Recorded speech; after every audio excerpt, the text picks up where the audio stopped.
This video sponsored by BuyMode. இந்த ஆப்பில் நீங்கள் பர்ச்சேஸ் பண்ணக்கூடிய எல்லா விதமான ப்ராடக்ட்டும் உங்களுக்கு ரொம்ப மலிவான விலையிலே கிடைக்குது. இதில் நிறைய ஆஃபர்ஸ் அண்ட் கூப்பன்ஸ் ப்ரொவைட் பண்ணுறாங்க. ஸோ இதோட லிங்க் உங்களுக்கு டிஸ்கிரிப்ஷனில் கொடுக்குறேன், யூஸ் பண்ணி பாருங்கள். ஏஐ கேமரா வைக்க ஆரம்பிச்சிட்டாங்க. சென்னையில் களமிறக்கப்பட்ட ஏஐ அசுரன் இனி தப்பிக்க முடியாது. சென்னையில் தெருவிற்கு தெரு தற்பொழுது ஏஐ கேமரா பொருத்தும் பணி நடந்து வருகிறது. முதல் கட்டமாக ஜிஎஸ்டி சாலை அண்ணா நகரில் ஏஐ கேமரா வைக்கும் பணிகள் நடந்து வருகின்றன. ஏஐ தொழில்நுட்பத்துடன் கூடிய சிசிடிவி கேமரா பொருத்தப்பட்டு கண்காணிக்க சென்னை மாநகராட்சி முடிவு செய்துள்ளது. சென்னையில் போக்குவரத்து விதிமீறல், சுகாதாரம் தொடர்பான விதிகள் தீவிரமாக்கப்பட்டு வருகின்றன. சாலை விதிகளை மீறுபவர்கள், சாலைகளில் வேகமாக ஓட்டுபவர்கள், விதிமீறி குப்பைகளை கொட்டுபவர்கள், எரிப்பவர்களுக்கு அபராதம் விதிக்க முடிவு செய்யப்பட்டுள்ளது. அதன்படி டிஜிட்டல் முறையில் ஸ்பாட் ஃபைன் மற்றும் ஆன்லைன் அபராதம் விதிக்கும் முறை அமல்படுத்தப்பட்டுள்ளது.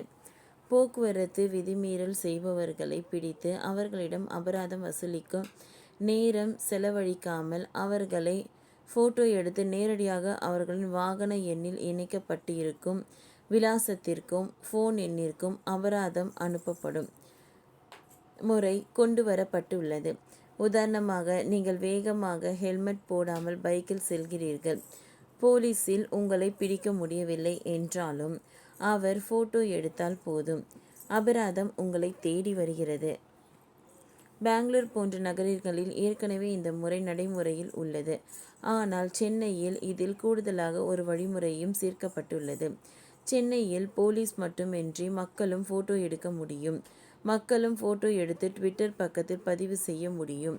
இதில் இருக்கும் நம்பரை பார்த்து ஹெல்மெட் இல்லாமல் பைக் ஓட்டுபவர்கள் சென்றால் அந்த நபருக்கு தானாக அபராதம் அனுப்பப்படும். இந்த நடைமுறைகளை கடந்த சில நாட்களாக போலீசார் பின்பற்றி வருகின்றனர். போக்குவரத்து விதிகள் இந்த நிலையில்தான் சென்னையில் போக்குவரத்து விதிகளை மீறி பல்லாயிரம் வாகனங்கள் பறிமுதல் செய்யப்பட்டு உள்ளன.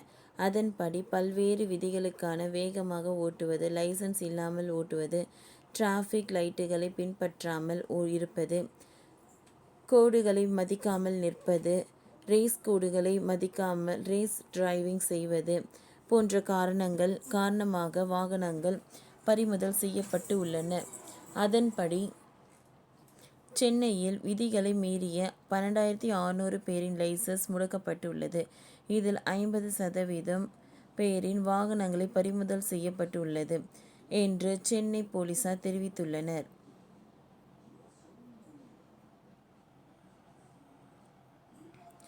ஓகே ஃப்ரெண்ட்ஸ், இந்த வீடியோ உங்களுக்கு யூஸ்ஃபுல்லாக இருந்ததுன்னா லைக் பண்ணுங்கள், ஷேர் பண்ணுங்கள், சப்ஸ்கிரைப் பண்ணுங்கள். தேங்க்யூ.